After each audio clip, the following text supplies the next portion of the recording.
Hello दोस्तों, आप सभी का स्वागत है आपके YouTube channel online teaching NBP sir में। आज हम आपके लेके आए हैं कक्षा 10 की गणित त्रिभुज की प्रश्नावली है 6.3। इस वीडियो में आपको 6.3 के क्वेश्चन नंबर लेके 3 से लेके क्वेश्चन नंबर 5 तक के क्वेश्चन कराने वाले हैं।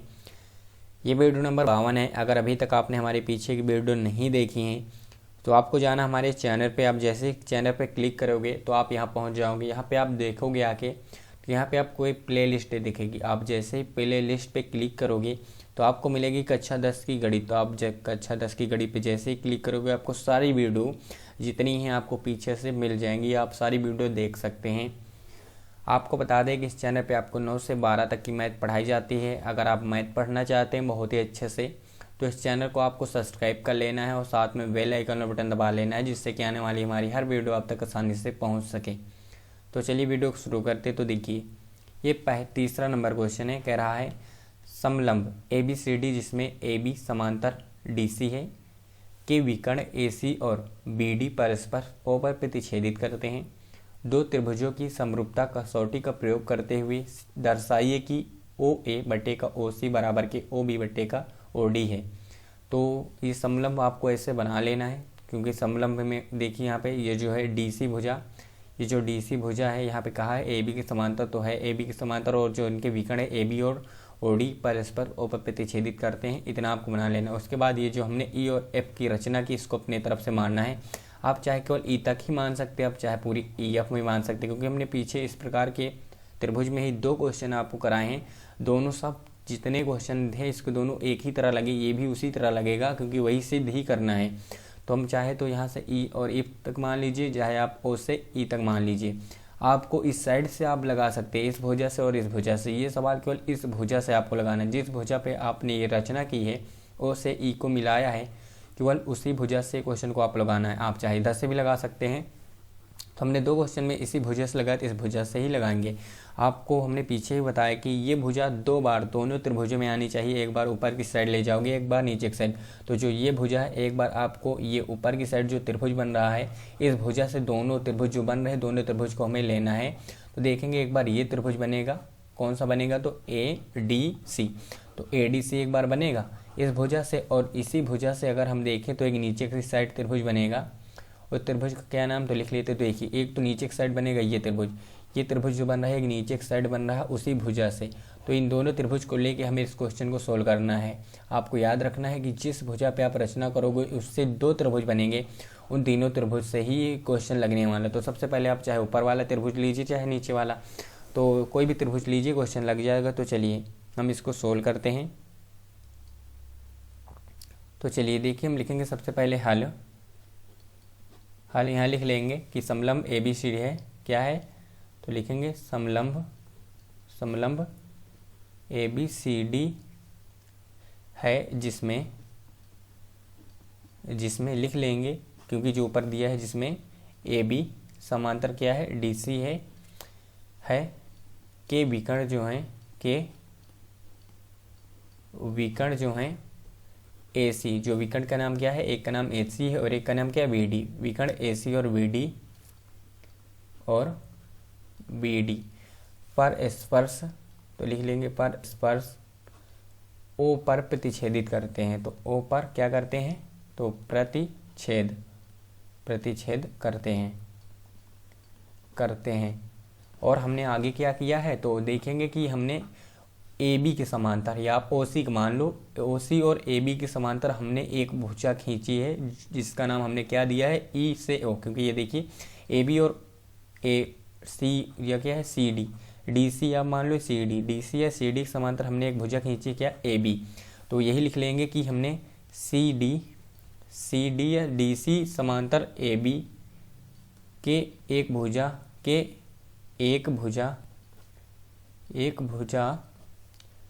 EO है, EO खींचा है। ये रचना में आप लिखो, क्या लिखोगे यहाँ रचना। आप चाहे ऐसे लिख सकते हैं, आपकी मर्जी, अब नहीं भी लिख सकते हैं। तो चलिए अब हम त्रिभुज क्या लेंगे, सबसे पहले ऊपर वाला त्रिभुज लेंगे DAC। तो क्या लिखेंगे, त्रिभुज DAC में आप अब DAC में देखोगे तो यहाँ से यहाँ तक आप DAC में देखोगे तो इसमें 2 भुजा समांतर, एक ये जो EO समांतर किसके है तो DC के है। तो लिख लेंगे कि EO समांतर है डी सी के, क्योंकि समांतर रेखा वे रेखाएं होती जो एक ही दिशा में जाती हैं। तो अगर आप केवल इतना ही त्रिभुज देखो ऊपर साइड, तो इतना देखने में आपको पता चला डी ई डी सी जो है ई ओ के समांतर, यही हमने लिख लिया। अब अगर एक त्रिभुज की एक भुजा जो मिलाने वाली भुजा समांतर होती है, त्रिभुज को हम बराबर भुजाओं के अनुपात में बांटते, तो ये कहाँ से कटेगा? तो आपको बताया हमने पीछे वीडियो में, इसमें आपको एक ऐसा बिंदु, तीनों बिंदु में से आपको एक ऐसा बिंदु देखना है जहाँ से आपको देखने पे या आगे तक जाने पे दोनों भुजाओं में दो दो आगे बिंदु मिलना चाहिए। जिससे हम यहाँ पे डी से देखें, डी से अगर सी तक देखें तो हम डायरेक्ट हैंड गए, कोई बिंदु बीच में नहीं मिला। अगर इस साइड में है तो ई मिला है और ए मिला है, तो इसका मतलब ये तो सी से नहीं टूटेगा और ये तो डी से भी नहीं टूटेगा। कहाँ से टूटेगा? ए से तोड़ेंगे तो देखेंगे यहाँ पे ई और डी मिला, और इस साइड को जाएंगे तो ओ और सी मिला। इसका मतलब इसको हम ए से तोड़ेंगे, ए से इसको हम तोड़ेंगे तो पहले आएगा ए ई बटेगा ई डी। क्या आएगा? ए ई बटेगा ई डी।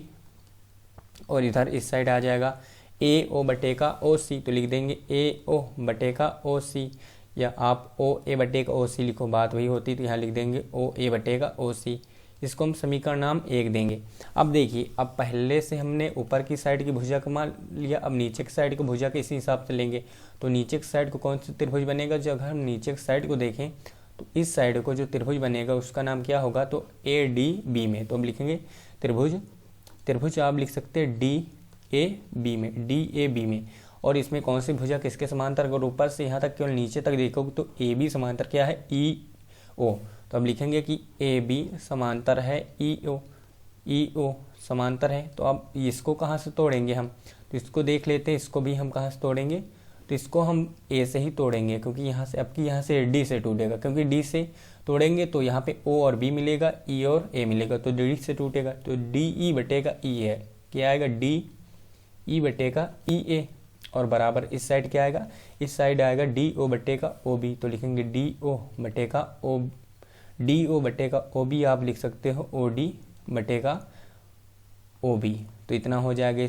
इसको अगर हम देखें तो इस साइड ए ई है, इस साइड नीचे ए ई है, तो इसको पलट देंगे तो ए ई ऊपर आ जाएगा और डी ई नीचे आ जाएगा, डी ई। इसी प्रकार इस साइड भी हो जाएगा कि ओ बी ऊपर चले जाएगा और ओ डी नीचे आ जाएगा। अब समीकरण 2 मानेंगे। कौन सा समीकरण नाम देंगे? 2। अब देखेंगे समीकरण 1 और 2 से, तो लिखेंगे समीकरण 1 और 2 से, समीकरण 1 और 2 से, समीकरण 1 और 2 से यह पता चला अगर ये पक्ष दोनों का समान है तो ये भी पक्ष समान होगा। इसका मतलब क्या कि ओ ए बटेगा ओ सी बराबर इस साइड से होगा क्या? ओ बी बटेगा ओ डी। तो इतना ही हमें सिद्ध करना था और हमारा आ चुका है। ये देखिए, इतना ही दर्शाना था। फिर से आप समझ लेते हैं। तो आपको इस तक कोई भी समलंब का क्वेश्चन है, सबसे पहले आप उस पर रचना करेंगे, इस भुजा पे आप सी नाम देंगे और इसी भुजा से बनने वाले आपको 2 त्रिभुज उठाने, एक ऊपर की साइड उठाना है, एक नीचे की साइड उठाना है। आप चाहे ऊपर की साइड पहले उठाओ, चाहे नीचे की साइड। उसके बाद जब आप ऊपर की साइड उठाओगे तो आप देखोगे इसमें 2 भुजा समांतर हो जाएंगी। इतने में अगर आप देखोगे तो 2 भुजा समांतर है। कौन कौन सी? ये डी ई और ई ओ। तो यहाँ से हम तोड़ देंगे। आपको उस बिंदु से तोड़ना है जहाँ से एक और दो मान लीजिए 2 रास्ते में बिंदु मिलना चाहिए। अगर हम सी से चलेंगे तो यहाँ से डी पे डायरेक्ट पहुँच गए, कोई बिंदु मिला, इसका मतलब डी और सी तो कैंसिल हो गए, यहाँ से तो कटेंगे नहीं। तो आप ए से देखेंगे, जैसे आप ए से देखेंगे यहाँ पे ई मिल जाएगा और यहाँ से अगर जाएंगे सी पे तो यहाँ पे ओ मिल जाएगा। तो आपको उसको ए से तोड़ना है। तो पहले पार्ट में आएगा ए ई बटेगा ई डी, इसी प्रकार ए ओ बटेगा ओ सी। तो पहला तो आपको मिल गया समीकरण और पहला समीकरण मान लेंगे। अब आपको नीचे की ओर त्रिभुज बनाना है। जब आप नीचे की ओर त्रिभुज बनाओगे तो इसी प्रकार बनाना है। तो इसमें अगर नीचे की साइड आप देखोगे तो अब केवल इतने में देखना है, आपको केवल इतने में देखना है। तो अगर आप इतने में देखोगे तो इतने में कौन किसके समांतर है? तो आपको इसको हम बाहर बना देते इतना चित्र। देखिए, आपको केवल अब इतने में ही देखना है। तो आप इतने में जब देखोगे, यहाँ पे ई है और यहाँ पे ए है, यहाँ पे क्या है? यहाँ पे डी है, यहाँ पे ए है और यहाँ पे बी है। तो आपको जब इतने में देखा जाए तो आप देखोगे जो ई है, ई ओ ए बी के समांतर, क्योंकि समांतर रेखाएं वे रेखाएं जो एक ही दिशा में है। तो इतना पे अगर आप केवल इतने पे ही नजर डालोगे तो ई ओ समांतर ए बी मिलेगा। तो ये हमने यहाँ पे लिखा कि ई ओ समांतर ए बी है या ए बी समांतर ई हो। तो अब इसको कहाँ से तोड़ेंगे आप? इसको आप देखिए, इसको कहाँ से तोड़ेंगे कि तोड़ने पे 2 बिंदु रास्ते मिलने चाहिए। आप अगर सोचिए ए से चलोगे तो डी तक तो जाने में मिलेगा, लेकिन बी तक जाने में नहीं मिलेगा। इसका मतलब ये इस साइड से नहीं टूटेगा। आप ऊपर जाके देखोगे तो कहाँ से? डी से देखोगे तो इधर से मिलेगा और इस साइड भी मिलेगा, इसलिए हमको इसको डी से तोड़ना पड़ा। तो पहले डी ई बटेगा ए ई लिखा हमने, ये देखिए डी ई बटे का ए, इधर इस साइड का लिखा बराबर के डी ओ बटे का ओ बी, वो हमने लिखा। लेकिन हमने यहाँ पे ध्यान दिया तो हमारे साइड ऊपर था ए ई, तो हमने इसको ऊपर करने के लिए इसको पलट दिया, इस साइड पलटा तो ये भी साइड पलट गया। तो अब समीकरण 1 और 2 में अगर ये पक्ष बराबर है तो ये भी पक्ष बराबर आ जाएगा, इसलिए हमने लिखा समीकरण 1 और 2 से। तो आप समझ गए होंगे पूरा क्वेश्चन। इस प्रकार के कोई भी क्वेश्चन आए समलंब वाला, आपको क्वेश्चन को इसी प्रकार सोल्व करना है। तो चलिए क्वेश्चन नंबर 4 पे चलते हैं अब। तो देखिए क्वेश्चन नंबर 4 है। 4 क्वेश्चन नंबर क्या कह रहा है कि आकृति में क्यू आर बटे का क्यू एस बराबर के क्यू टी बटे का पी आर तथा कोण ए बराबर कोण 2 है। दर्शाइए कि पी क्यू एस ये क्या है, समरूप का, क्योंकि हमने पिछली क्लास में आपको पढ़ाया है कि समरूप का निशान होता है। इसका मतलब कि त्रिभुज जो है पी क्यू एस समरूप है त्रिभुज टी क्यू आर के। तो सबसे पहले हम देख लेते हैं समरूप को फिर से कि समरूप कैसे होता है, क्योंकि आपको हमने पीछे बताया कि समरूप की कुछ कंडीशन होती है। सबसे पहली कंडीशन आपको बता दें कि साइड यदि एक त्रिभुज की, मान लीजिए एक पहला त्रिभुज है, कोई भी त्रिभुज हो, उसकी तीनों साइड दूसरे त्रिभुज के साइडों के अनुपात बराबर होना चाहिए। मतलब कि अगर मान लीजिए ये एक त्रिभुज है, इसकी भुजा मान लीजिए आप 4 है, इसकी 3 है, इसकी 2 है, तो जो इधर इस साइड त्रिभुज बनेगा इसकी भुजा हो जाएगी 8, इसकी हो जाएगी 4, इसकी 6। मतलब कि इसका 2 गुना तो इसका भी 2 गुना, इसका भी 2 गुना, तो इसका मतलब ये त्रिभुज क्या होंगे, समरूप होंगे।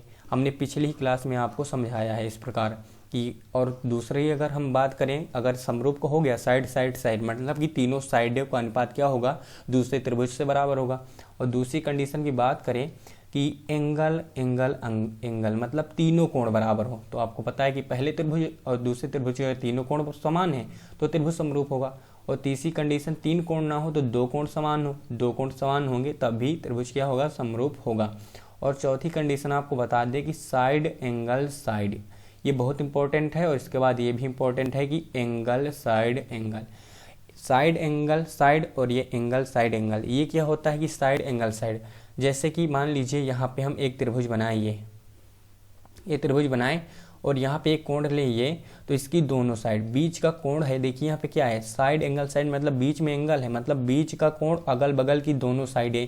इसी प्रकार इस त्रिभुज हम एक और बना रहे हैं, यहाँ पे त्रिभुज ये देखिए, यहाँ पे हम रख दें ये एंगल, इसको रख दें 40 अंश, इसको भी रख देंगे हम 40 अंश, इसको रखेंगे 2 और इसको रखें 6, इसको मान लीजिए हम 5 रखें, 2 5, तो इसको रखेंगे हम 4, इसको रखेंगे 10, तो ये समरूप होगा। देखिए इसका कहने का मतलब यही है कि बीच का एंगल तथा उसकी दोनों संलग्न साइडें, मतलब कि उससे बनने वाली जो एंगल जिससे बना है उन दोनों साइडों का अनुपात दूसरे त्रिभुज के कोण तथा उनकी दोनों साइडों के अनुपात का समान होना चाहिए। तो इसमें देखिए कोण बीच वाला समान हो गया, एंगल देखेंगे ये 2 गुना हुआ कोण मतलब साइड, ये भी 2 गुनी साइड हुई। तो आपकी याद रखना कि बीच में एंगल होगा और अगल बगल की साइडें होनी चाहिए।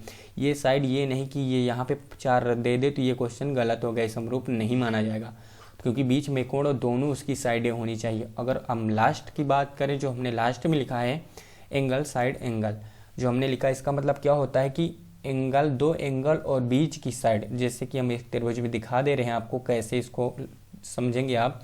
बीच का साइड और क्या है, बीच की साइड और दोनों एंगल, मतलब ये मान लीजिए एक साइड है, ये है 2 डिग्री की ये कोण और इस साइड का ये कोण मान लीजिए 40 है, ये 50। इसी प्रकार इस साइड ये हो जाएगी, ये भी साइड, ये साइड होगी मान लीजिए 2, ये आप इसे 4 रख सकते हैं, 2 रख लीजिए, और ये भी 40 होने चाहिए, ये भी 50। अब मान लीजिए चाहे इसको 50 इसको 40, तो इसका मतलब ये है कि ये दोनों जो कोण बन रहे हैं और बीच की जो साइड है, एक साइड से बनने वाले दोनों कोण, ये साइड है बीच की, जो दोनों में कॉमन है, जिसे हम उभयनिष्ठ बोलते हैं। दोनों एंगलों के उभयनिष्ठ साइड अगर दूसरे त्रिभुज के दोनों एंगलों के उभयनिष्ठ साइड के बराबर हो तो त्रिभुज क्या होंगे, समरूप होंगे। तो आपको ये सारी कंडीशन समझ में आ गई होंगी, जितनी कंडीशन हमने आपको समझा दिया है कि कब क्या कैसे होगा। तो चलिए अब इस क्वेश्चन को हम सोल्व करते हैं यहाँ पे। तो चलिए देखिए, अब इसको हम जब सोल्व करेंगे तो इसमें सबसे पहले यही हम देखेंगे कि इसका साइड बराबर है कि एंगल है, क्या क्या दे रखा है और क्या नहीं दे रखा। सबसे पहले इस पर अगर हम देखेंगे तो हमें मिलेगा यहाँ पे कि देखेंगे तो एक एंगल दिया है कि एक एंगल 2 के बराबर है, मतलब ये जो एक एंगल है एंगल 2 के बराबर है। और देखेंगे तो पी आर और क्यू टी और इधर क्यू एस और पी आर दिया है। तो हमें इससे कुछ नहीं मतलब, इसको बाद में हम समझेंगे। सबसे पहले आपको कोई भी क्वेश्चन समरूप का लगाना होगा तो जितना समरूप दिखाना सबसे पहले आप वहीं से शुरू करेंगे। तो लिखेंगे हल। इसी में सबसे पहले आप चाहे तो इसको सोल्व कर सकते हैं, इसमें बराबर दिखा सकते हैं, नहीं तो आप इसको समझेंगे। हमें समरूप कौन कौन से सिद्ध करने, तो पी क्यू एस मतलब कि यहाँ पे जो है पी क्यू एस मतलब कि ये जो छोटा वाला त्रिभुज बन रहा अंदर पी क्यू एस, इसको समरूप दिखाना है। और इसको समरूप किससे दिखाना है, तो इसको समरूप दिखाना है टी क्यू आर मतलब कि बड़े वाले से टी क्यू और यहाँ से आर तक। तो हमें इस प्रकार को समरूप दिखाना है कि क्यू पी एस मतलब छोटा वाला ये त्रिभुज, उससे बनने वाला बड़ा त्रिभुज, दोनों को समरूप दिखाना है। तो चलिए हम कैसे इसको समरूप दिखा सकते हैं। तो देखेंगे सबसे पहले आप इस पे एक कोण है, तो आपको एक कोण है और कोण दे नहीं रखे, तो इसका मतलब एक कोण और दोनों साइड वाला एंगल बनाना है।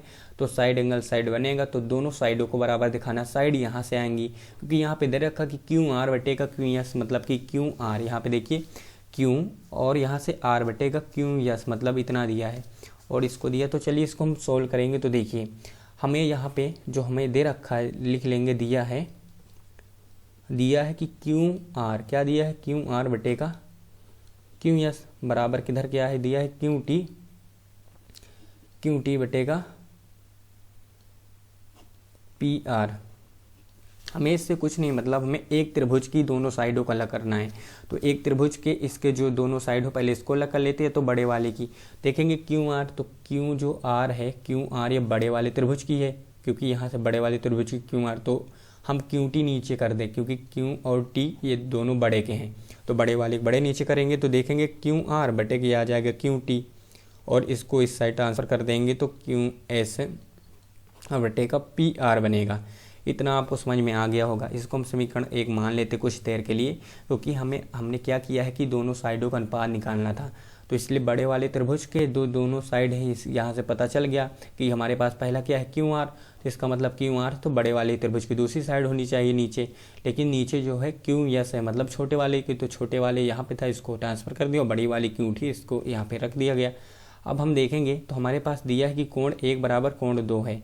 अगर हम यहाँ पे देखें कोण 1 जो है ये है, कोण 1 किस भुजा से बन रहा है, तो कोण ए है जो इस भुजा से बन रहा है, ये बना रहा है कोण ए, और कोण 2 कौन सी बना रही भुजा, तो कोण 2 जो भुजा बना रही है उसका नाम क्या है, तो कोण जो 2 बना रही है उस भुजा का नाम हमारे पास पी आर है। क्या है, पी आर।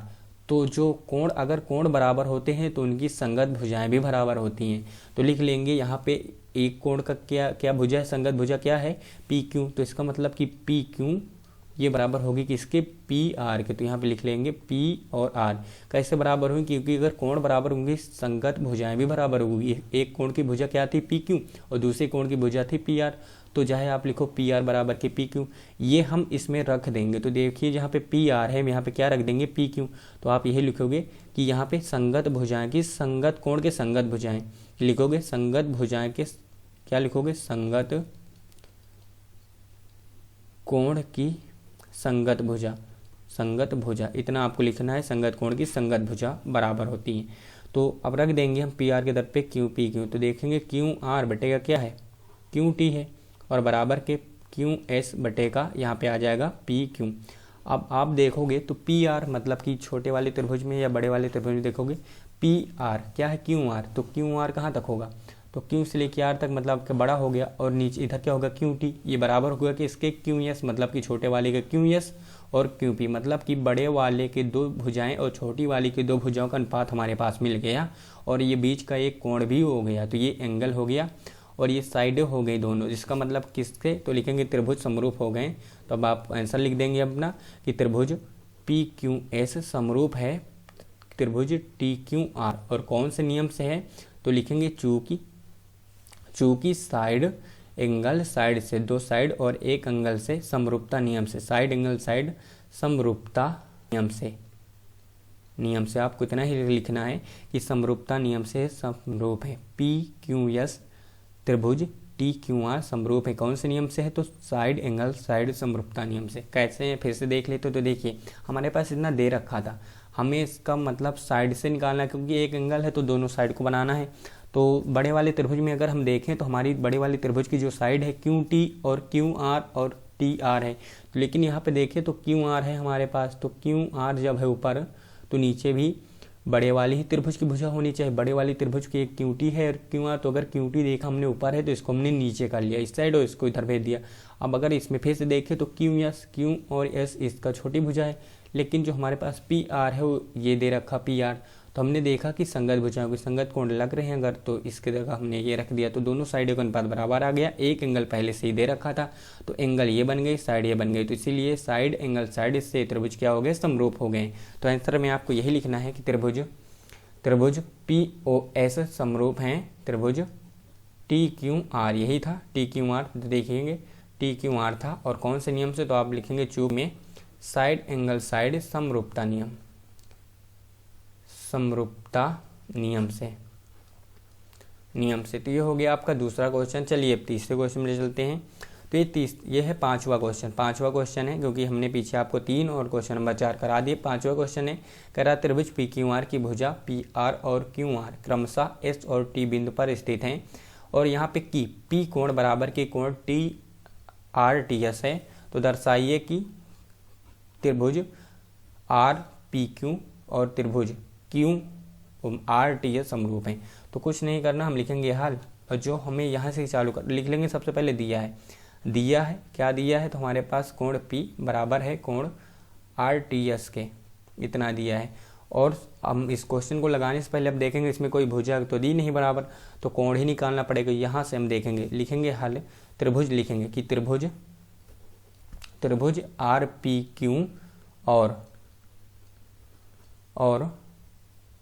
त्रिभुज RTS में, तो जो त्रिभुज समरूप करना है आपको उनमें ही देखना है। त्रिभुज समरूप करना था RTQ, तो लिखे हमने RTQ में और RTS में। अगर इसमें हम देखें एक बात, तो RTQ मतलब कि R और T और RTS एक त्रिभुज है, मतलब ये छोटा वाला, और RTP और बड़े वाले त्रिभुज के साथ हमें निकालना है, क्योंकि RPQ मतलब ये बड़े वाले और छोटे वाले का हमें समरूप करना है।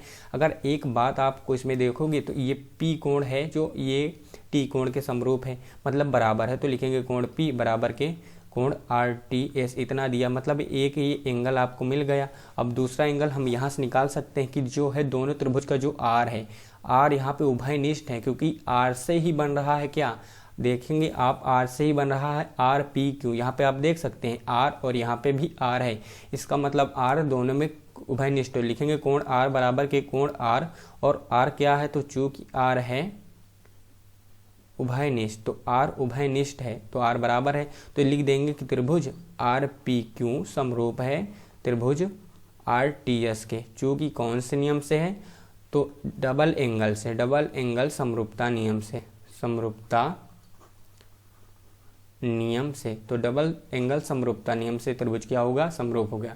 पहला तो एक एंगल तो दे ही रखा था, और दूसरा क्या होगा, दूसरा यहाँ से जो दोनों में कॉमन है, मतलब उभयनिष्ठ है, तो पहला एंगल ये हो गया बराबर, और दूसरा एंगल दोनों में कॉमन हो गया, तो पहला एंगल दिया था, दूसरा एंगल उभयनिष्ठ हो गया, दोनों समरूप हो गए। तो इस वीडियो में आपको क्वेश्चन नंबर हमने 3 से लेकर क्वेश्चन नंबर 5 तक के क्वेश्चन कराए हैं। अगर आपको वीडियो अच्छी लगी है तो वीडियो को लाइक कर लीजिएगा। अगर चैनल को अभी तक भी आपने सब्सक्राइब नहीं किया तो चैनल को जरूर सब्सक्राइब कर लीजिएगा। कमेंट करके जरूर बताइए वीडियो कैसी लगी। तो चलिए मिलते हैं अगले वीडियो पे।